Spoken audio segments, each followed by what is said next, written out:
पढ़ाने लग गया तो ऊपर से जाए।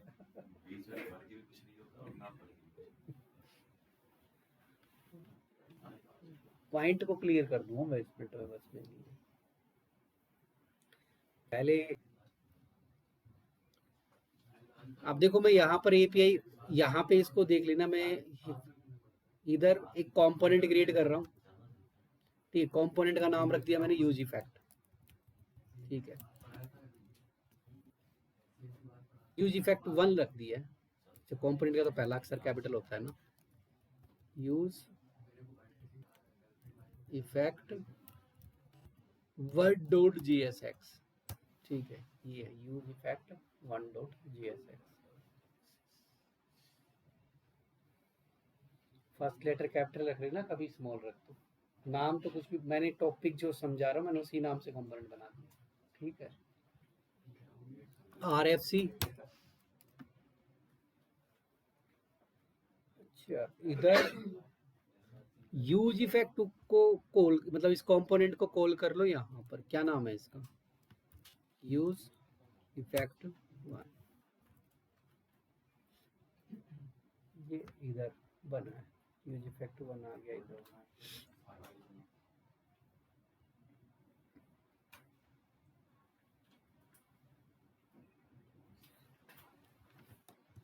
जो यूज इफेक्ट होता है वो ऑटोमेटिक कॉल होता है, अपने आप चलेगा, जैसे कंस्ट्रक्टर चलता है ना, कुछ इसी तरीके से अपने आप चलता है। उसको कॉल करने की, कॉल नहीं करने की जरूरत, ऑटोमेटिक चलेगा। जैसे मैंने यहाँ लगाया यूज इफेक्ट हुक का क्या था, इसमें क्या जाएगा, कॉल बैक फंक्शन। मैंने कॉल बैक फंक्शन पास किया और यहाँ पे लिख दिया यूज इफेक्ट हुक, एक मैसेज लिखा है। रिजल्ट अगर इसका चेक किया तो कॉल हो चुका है, कंसोल में किया है ना कॉल, इसे चल चुका है अपने आप। यहाँ पे देख सकते हो कि वो चल चुका है। ये 2 बार क्यों चलता है, वो तो स्ट्रिक्ट मोड की वजह से चलता है। ये 2 बार किस लिए चला है, क्योंकि जो न्यू है उनको नहीं पता होगा। यहाँ देखना स्ट्रिक्ट मोड लिखा होगा ऐप डॉट जेएसएक्स में। ऐप डॉट जेएसएक्स कहाँ है, ये रहा। नहीं इसमें नहीं है, मेन के अंदर है। यहाँ पे एक वर्ड है स्ट्रिक्ट मोड, इस स्ट्रिक्ट मोड की वजह से वो 2 बार आंसर आ रहा है, क्योंकि रिएक्ट में जो भी चीज़ चेक होती है 2 बार चेक होती है, स्ट्रिक्टली चेक होती है, इसलिए रिजल्ट कितनी बार शो हुआ, 2 टाइम्स। अगर 2 बार आ रहा है ना यूज इफेक्ट, इस स्ट्रिक्ट मोड को अगर मैं ऑफ कर दूं यहाँ से, फिर वो 1 बार आएगा आंसर, ठीक है। रिफ्रेश तो हो जाता है। स्ट्रिक्ट मोड का पता लग गया है, स्ट्रिक्ट मोड जो यहाँ पर ऑन ऑफ हो रहा है,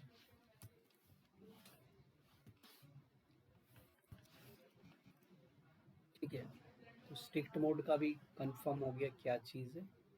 तो यूज इफेक्ट की एक स्पेशलिटी यही देखिए कि ये जैसे ही कंपोनेंट बना है चल गया, कंपोनेंट बनते ही चलता है। ये लाइफ साइकिल मेथड है। एक तो लाइफ, अगर ये पूछा जाता है कि लाइफ साइकिल मेथड कौन सा है, कौन सा हुक होता है, use effect hook. Life cycle का मतलब ये कि कंपोनेंट बनेगा तब भी चलेगा, अगर कंपोनेंट बन गया उसके दौरान कुछ भी काम होता है, चाहे स्टेट अपडेट हो, चाहे क्या कहते हैं प्रॉप्स में कुछ काम किया जाए, पास की जाए, कुछ भी अपडेट होती है, तो यूज इफेक्ट फिर से चल जाता है, ठीक है।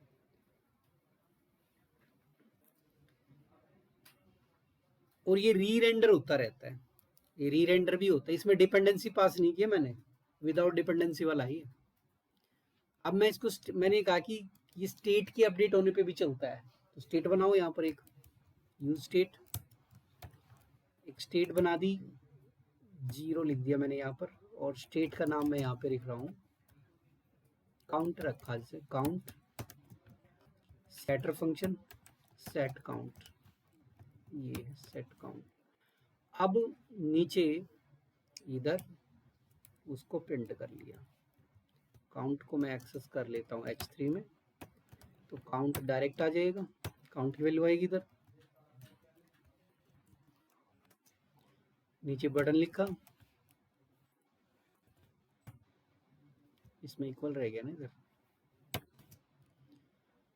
बटन में रख दिया कि अपडेट कर दो। चलो ये बटन का नाम रख दिया, इधर बटन आ रहा है, मैं चाहता हूँ जैसे ही मैं इस बटन पे क्लिक करूँ इसमें अपडेट हो, बटन में अपडेट हो तो यहाँ पर ऑन क्लिक और एरो फंक्शन, सेटर फंक्शन कौन सा है, सेट काउंट, यहाँ पे लिख देंगे काउंट प्लस 1, तो वैल्यू क्या होगी, अपडेट होती चली जाएगी। देखो यूज इफेक्ट चल रहा है साथ में, साइड इफेक्ट आ रहा है उसका, जब भी मैं स्टेट अपडेट कर रहा हूँ बार बार चल रहा है। तो सबसे पहले तो क्या हुआ, कंपोनेंट लोड होते ही चल गया, उसके बाद अगर स्टेट में कुछ भी चेंज हुआ तो यूज इफेक्ट चलेगा। यही साइड इफेक्ट बताया था उसमें, साइड इफेक्ट क्या है। अब ये मत सोचना कि यहाँ पर मैंने सिर्फ यूज इफेक्ट हुक लिखा है तो यही लिखोगे, इसका कहने का मतलब ये है कि अगर इस यूज इफेक्ट में कोई लॉजिक लिखा हुआ है, लॉजिक किसी भी चीज का हो सकता है, तो वो लॉजिक बटन पे जितनी बार क्लिक करोगे वो लॉजिक उतनी बार चलेगा। ठीक है, ये प्रॉब्लम भी है यहाँ पर कि मैं चला तो रहा हूँ बटन को और लॉजिक भी साथ में चल रहा है, इससे क्या होगी, एप्लीकेशन की स्पीड स्लो होगी। मैं चला किसी और चीज को रहा हूँ, साथ में दूसरी चीज भी चल रही है, तो दो फंक्शन एक साथ चलेंगे तो स्पीड स्लो हो जाएगी एप्लीकेशन। हाँ, जब चलाना चाहो तो चला भी सकते हो, लेकिन यहाँ पर ये क्या है, अननेसेसरी चल रहा है जिसकी नीड नहीं है। तो एक चीज यहाँ पे क्लियर करना है कि जब यूज इफेक्ट के अंदर कोई भी डिपेंडेंसी पास नहीं करोगे तो री रेंडर होता रहता है। री रेंडर मतलब बार बार चलता है जब भी स्टेट अपडेट होगी। पॉइंट क्लियर है। अब इसी में मैं इसको कॉपी कर देता हूं नीचे, इस वाले को कर दिया कमेंट, इसमें मैं डिपेंडेंसी पास कर देता हूं, ऊपर वाले में तो डिपेंडेंसी थी नहीं, इसमें डिपेंडेंसी पास करते हैं। और डिपेंडेंट, क्योंकि यूज इफेक्ट में दो चीजें बताई थी, एक तो फंक्शन, फंक्शन से यहाँ से यहाँ तक हो गया, दूसरा इसमें डिपेंडेंसी एरे। अभी मैंने एरे पास कर दिया कैसा, खाली एम्प्टी एरे। तो एम्प्टी एरे अगर पास करते हो तो ये जो यूज इफेक्ट एक बार चले, एक बार तो गारंटी है कि जब कंपोनेंट लोड होगा तो चलेगा, उसके बाद नहीं चलेगा। एक बार चल चुका है, कंपोनेंट बना, अब जितनी बार तुम स्टेट अपडेट कर लो अब वो नहीं चल रहा, अब सिर्फ स्टेट अपडेट हो रही है। अब उसका कनेक्शन तोड़ दिया मैंने वहां से। ठीक है, तो इसका मतलब कि जब एक बार चलाना हो किसी चीज को, वन टाइम चलाना, तो एम्प्टी एरे उसमें पास करना होगा, वन एक टाइम चलेगा। तो ये भी हो सकता है किसी से अटैच करके चलाना हो, किसी के साथ लिंक करके, तो लिंक करके भी चला देता हूं मैं इसमें नीचे। ये इधर मैंने कहा कि काउंट्स के साथ इसको लिंक कर दो। अब तुम सोचोगे कि वैसे ही चल रहा जैसे पहले चल रहा था, इसका मतलब, कहने का मतलब ये है कि जब भी काउंट की वैल्यू अपडेट होगी तो हुक को चला दो। पहले भी चल रहा था, बट उसमें थोड़ा सा डिफरेंस है कि स्टेट एक और बना दी। कितनी स्टेट हो गई अब मैं ये कह सकता हूँ कि मैं इसको पहली स्टेट से के साथ लिंक करके चलाना चाहता हूँ या दूसरी स्टेट से, ये भी तो है। ये सारा का सारा कोड कॉपी एंड पेस्ट,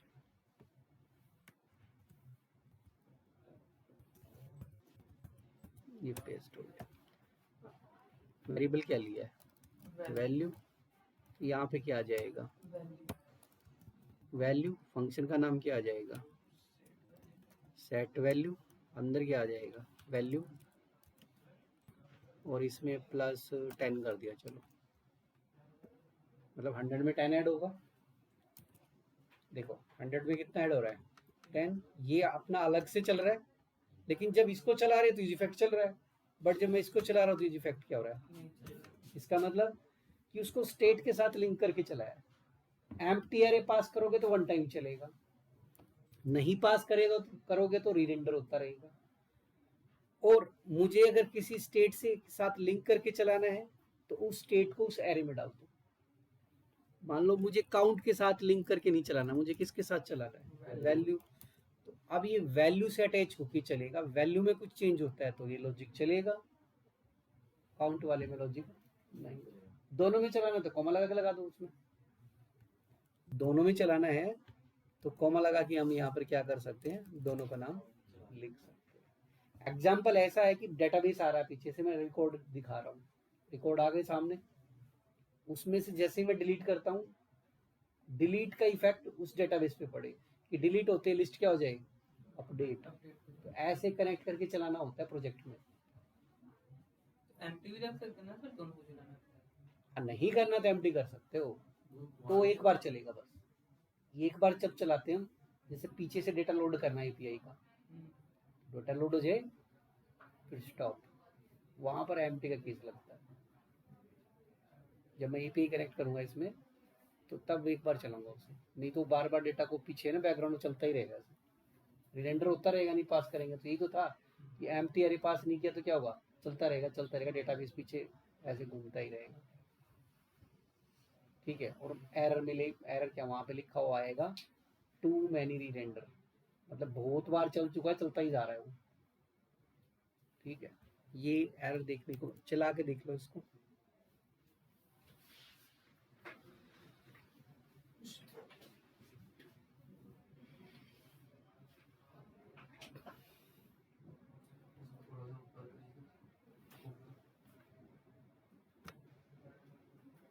ऊपर कुछ नहीं है, बस यहाँ से स्टार्ट है, ये काउंट्स वगैरह जो बना है यहीं से स्टार्ट है।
डेटा एनालिस्ट कर रहा था फारूक, ये पूछ रहा था डेटा एनालिस्ट का,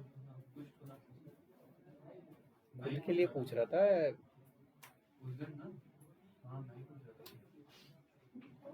किसी और के लिए भी पूछ रहा था क्या, किसने पूछा था?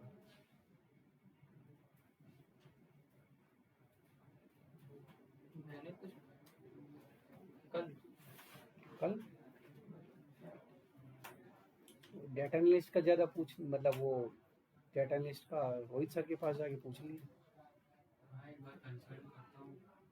रोहित सर के पास चला जाइए, बोल दिया उन सर ने भेजा रोहित सर के पास, रोहित सर होंगे नीचे। वाले जितने आए हुए थे कल इंटरव्यू के लिए उस दिन, तो मैं तो पूछ रहा हूँ इंटरव्यू, तो सब बोल रहे कि क्वेश्चन दिया चैट जीपीटी पे कॉपी किए पेस्ट की होगी। हाँ वो बोल रहे थे कि जितने बंदे ने दिया है जो चैट जीपीटी का हेल्प लिया है उनका ही हुआ है, बाद बाकी जो सॉल्व कर रखे हैं ना उनका नहीं हुआ है। पता नहीं क्यों ऐसे ही बोल रहे थे बाहर, बोले ना उन्होंने चेक नहीं किया कौन चैट जीपीटी यूज कर रहा है। मतलब जो इंटरव्यू लेनी थी मैम बोल रहे थे कि तुमने क्यों नहीं किया, तो बोल रहे कि हमें तो पता था कि यार कैसे करना है, बोले तुम भी कर सकते थे चैट जीपीटी पे, तो तुमने हेल्प क्यों नहीं किया, ऐसे बोल रहे थे। क्या जब हमने इंटरव्यू लिया तो कुछ भी हो सकता है सर, जो चैट जीपीटी का हेल्प लिए हैं उनको भी नहीं ले सकते कि तुमने हेल्प क्यों लिया, ये भी तो हो सकता है। वो सामने वाले पर डिपेंड करता है, इंटरव्यूअर पे। कैसे मतलब, अब सामने वाला अगर कोई बोले कि हाँ इसे चैट जीपीटी का नॉलेज है तभी तो किया है, हेल्प लेके भी लिया हो। नहीं सर, इंटरव्यू में मैंने पूछा क्या पूछा नहीं, इंटरव्यू तो- लेना था ऐसे जिसने जिससे भी बनाया हो, जो बनाया उसमें से पूछना था, हाँ वही बात है कि समझ गए, तब पता लगता है। मैम खाली 10th का मैं 12th तो- का मार्कशीट पूछ रही थी। मैं तो जिसने जहाँ से बनाया है मुझे कोई दिक्कत नहीं, चाहे उसने चैट जीपीटी से बनाया, कहीं से बनाया, मेरे सामने आएगा, मैं उसमें से क्वेश्चन पूछूंगा। वो ये जो तूने बनाया explanation आना है, चाहिए ना सर। कहीं मुझे नहीं पता कहाँ से बनाया, इसमें चीज क्यों लगाई है, क्या काम करती है। ऐसे ही तो होता है interview। मैं इंटरव्यू इस तरीके से लेता हूँ, मुझे कोई मतलब नहीं वो कहाँ से उठा के मैंने बना के लेके इंटरव्यू आया। वाला भी पूछा था ना कि इंटरव्यू में क्या पूछा नहीं पूछा। क्योंकि अगर उसको नॉलेज है, चाहे वो चैट जीपीटी से बनाए कहीं से बनाए, तो उसको एक्सप्लेन कर देगा क्या चीज़ है। कोई मतलब ही नहीं है। मुझे उससे मतलब नहीं कहाँ से बनाया है उसने, जो बनाया है उसको पता होना चाहिए क्या चीज़ है वो, मैं समझ गया, क्या है वो, उसने लगाया कहाँ, चैट जीपीटी से भी किया है तो क्या लगा हुआ है, समझ में आना जरूरी है ना। हेल्प तो लेनी चाहिए, हेल्प की तो कोई मना नहीं कर, बट समझ पता होना चाहिए हेल्प तुम्हें, लो लेकिन explanation तुम्हें तो एक्सप्लेन आपको करना आना चाहिए कि आना तुमने जो चाहिए ना। बनाया वो है क्या। तुमने नकल किया, नकल एक्सप्लेन ही करने के बाद फिर तो नकल। उसने जो बना के दिया क्या चीज़ है वो। तो इंटरव्यू में बताया कि मैम को करी 10th और 12th में कितना आया कितना नहीं, 10 और 12th में कितना मार्क्स आया कितना नहीं। अच्छा, कोई बात नहीं। कोई सर्विस बेस्ड कंपनी थी नोएडा की। हाँ देखो मेरा तो यही मानना है, तुम अपने अंदर नॉलेज रखो। 3 इडियट्स मूवी सबने देख रखी है, ऐसा नहीं है, तुम्हारे अंदर नॉलेज है, अपने आप आएगी जॉब, बहुत बढ़िया। ठीक है, अपने आप भाग के आएगी। अपने पास नॉलेज रखो बस, कॉपी पेस्ट के उसके पीछे मत भागो, चीजों को सीखो पहले, जब आ जाती है फिर कॉपी पेस्ट करते रहो, कोई प्रॉब्लम नहीं है। नीचे रिटर्न और नीचे कहाँ करूँ मैं, नीचे कुछ नहीं है इसमें, इतना ही है। हाँ सर ठीक है। नीचे क्या लिखिएगा इसमें, रिटर्न खत्म तो हो गया यहाँ पर, चला नहीं दे रहा। नहीं काउंट बटन बनाना है, काउंट बनाना है। बटन कोड है तो सही सामने, बटन वाला कोड चल गया। मैं एपीआई कॉल करके दिखाता हूँ, ये पता लग गया है कि कौन सी चीज़ क्या, एम्प्टी क्या है, खाली क्या काम करेगा, एम्प्टी एरे क्या काम करेगा, और एम्प्टी एरे के अंदर अगर हम कुछ पास करते तो वो क्या वर्क करते हैं, ठीक है।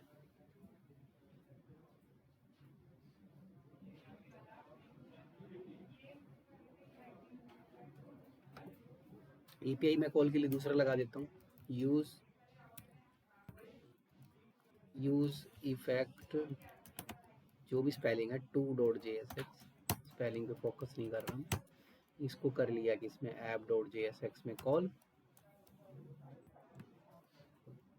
यूज इफेक्ट 2.jsx,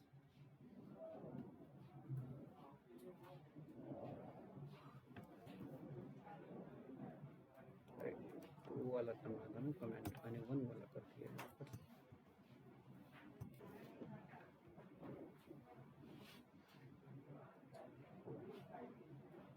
एडुकेट की साइट पे भी सबसे बड़ा पैकेज मंथ स्टैक वाले का ही होगा, एक का भी होगा उसमें। जिसको मिला है सबसे बड़ा पैकेज उसी का, मंथ स्टैक वाले का।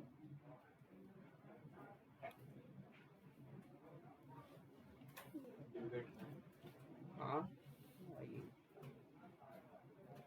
पैकेज सबके होंगे, लेकिन सबसे ज़्यादा एडुकेट हुआ उसका ही है मंथ का। कितना था? देख लीजिए, साइट तो चलाते हो तुम, साइट पे जाके देखो, मुझे क्या पता कितना है, मैं तो वैसे बता रहा हूँ, बस यहाँ का बता रहा हूँ।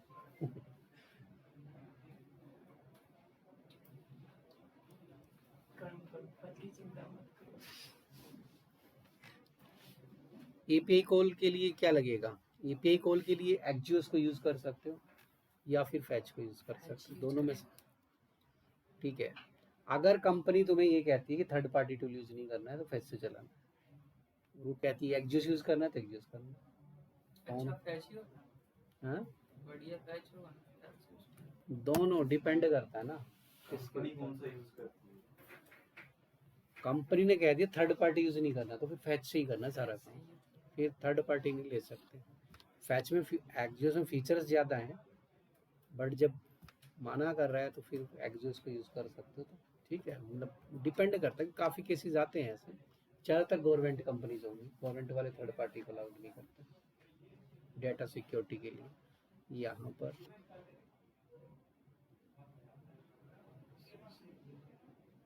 टू है ना, इसमें कॉल कर देते हैं इधर डायरेक्ट डेटा भी यहाँ पे दिखा देता हूँ, डेटा कॉल करना है फैच। अच्छा पहले फंक्शन बना लेते हैं कि फंक्शन इसमें लिख दिया है गेट डेटा, ये गेट डेटा ही ठीक है, चलो हटाओ गेट डेटा फैच।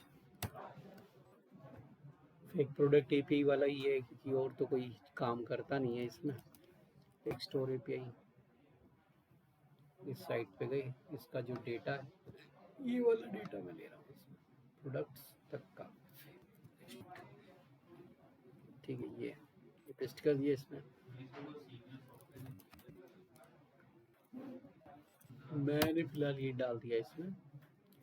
अब ये है ना डेटा बैकएंड से आ रहा है तो ये एक बार चलना चाहिए, एक बार चलना चाहिए क्योंकि डेटा उस वेबसाइट से आ रहा है जहाँ पे है, एक बार चलेगा। और एक बार चलाने के लिए कौन सा लगेगा, यूज इफेक्ट हुक करेगा इस काम को, और ये सबसे पहले चलना चाहिए, लोड भी पहले ही करता है डेटा को, तो यूज इफेक्ट हुक लगेगा यहाँ पर।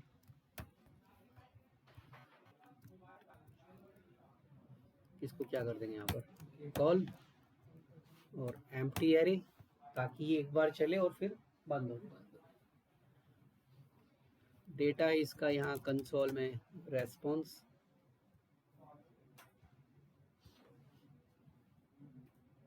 प्रॉमिस पेंडिंग आ गया, क्या लगाना पड़ेगा असिंक अवेट या फिर डॉट देन। चलो अवेट लगा दिया मैंने इसमें यहाँ पर await.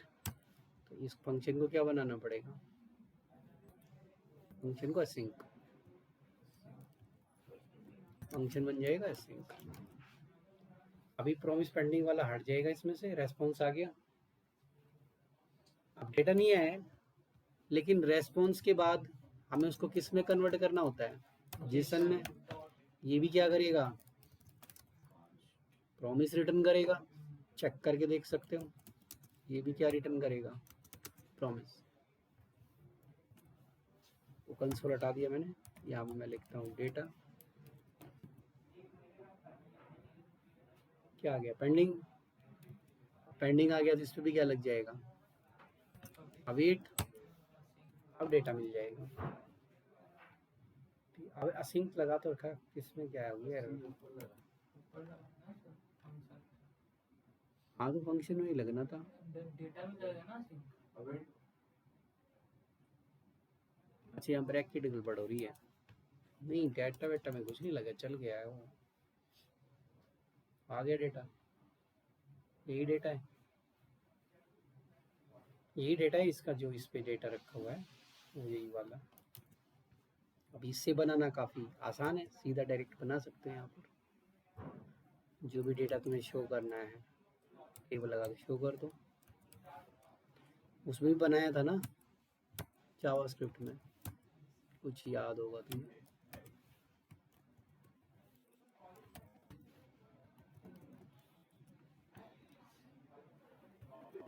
But ID title image डाल दिया बस। और ये किस में लेना है, टीआर फॉर्मेट। अब इसके नीचे टेबल में क्या बनेगा, अब एक टीआर और बनेगी। अब यहाँ पे लगा देंगे लूप, मतलब map function.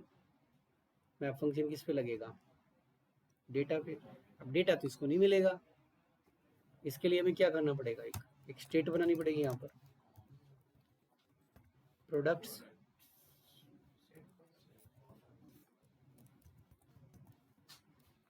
Set products RODUTCS products use state. Data ज़्यादा है तो क्या किस में लेना पड़ेगा, एरे के फॉर्म में। इसका मतलब जो डेटा यहाँ पर आया उस सेटर फंक्शन से उसमें भेजो। सेट प्रोडक्ट्स, इसमें क्या भेज दोगे, डेटा। तो किस में चला गया, रिएक्ट के वेरिएबल में, मतलब रिएक्ट की स्टेट में। तो ये प्रोडक्ट्स है, इसमें मैं क्या लगा सकता हूँ, मैप फंक्शन, क्योंकि मैप फंक्शन एरे पे चलता है। अब यहाँ पे लगाओ प्रोडक्ट्स डॉट मैप, और मैप हाई ऑर्डर्ड फंक्शन है। इसमें क्या होगा, चलो आइटम लगा दिया मैंने, इधर कॉपी कर लिया और इधर लगाओ तुम टीआर, टीआर के अंदर टीडी बना दिया। पहले टीडी के अंदर क्या जाएगा, आइटम डॉट टाइटल,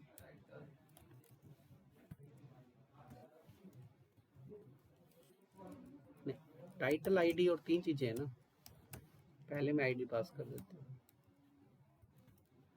और इसमें क्या आएगी, इमेज, बट इमेज IMG के अंदर आएगी। इमेज किस में आएगी, तो इस वाले पोर्शन को लिखना है किसमें, IMG टैग के अंदर, यहाँ लिखना है, ठीक है। हाइट विड्थ कंट्रोल, हाइट जैसे 100, विड्थ भी कितनी 100।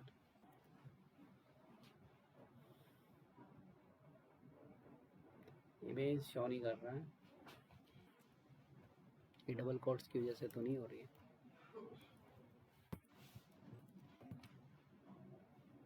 आ गई, डेटा आ चुका है।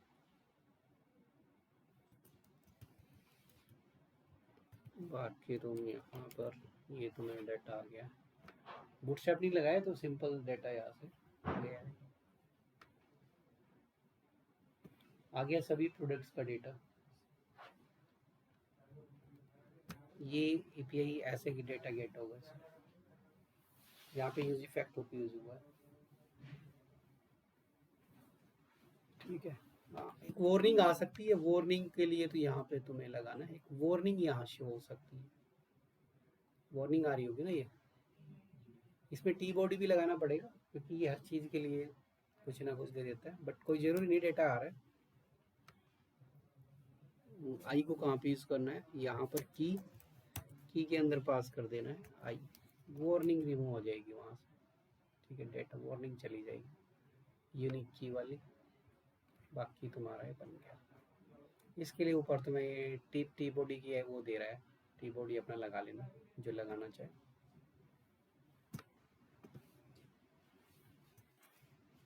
ऐसे होता है डेटा गेट API का, ठीक है। ये API किसी भी लैंग्वेज में हो सकता है, चाहे जावा का हो, चाहे पाइथन का हो, चाहे PHP का हो। API यहाँ से कुछ नहीं पता लगेगा, API का एंड पॉइंट ऐसा होता है, बस वो JSON में मिलेगा, किस लैंग्वेज में बना है वो नहीं पता लगेगा।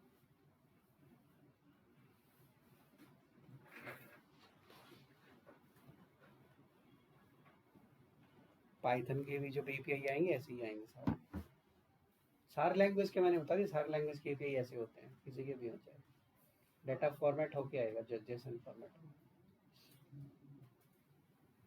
कन्वर्ट होके आता है।